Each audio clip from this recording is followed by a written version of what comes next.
Welcome to December 5th, Inspirations from the Sage. I'm just going to read directly from the book because, first of all, I've got things to do. It's going to be a gorgeous day, 70 degrees in December. I have to go finish staining my deck.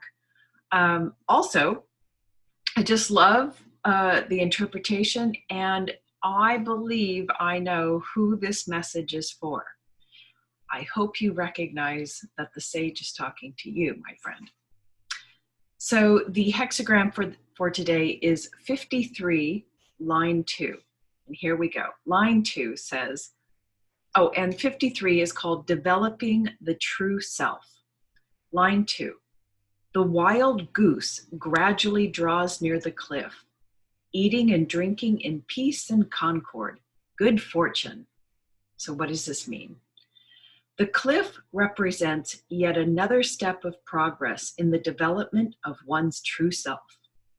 The doubts that were mentioned in line 1 have been overcome so that the person has gained a new measure of confidence to enjoy their nourishment from the cosmos. This is good fortune. So congratulations to somebody out there. You have been recognized and confirmed for developing more of your true self. And then there's a little bit of commentary, and it says, the collective ego expects that the developed person should naturally share their nourishment with others. And the sage here warns about doing that,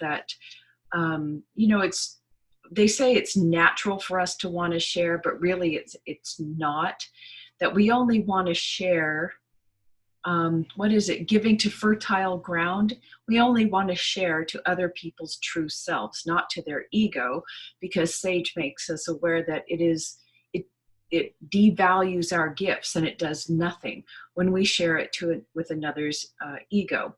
And this is similar to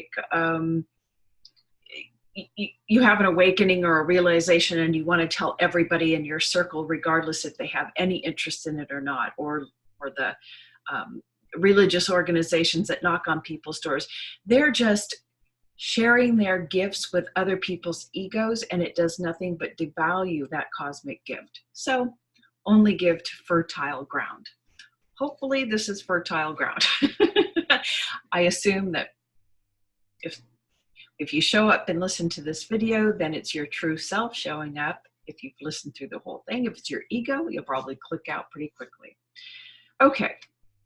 Another aspect of this line 2, hexagram 53, also wants to make a person aware that the nourishment and fulfillment he receives from the bodily expression of his love is valid and healthy.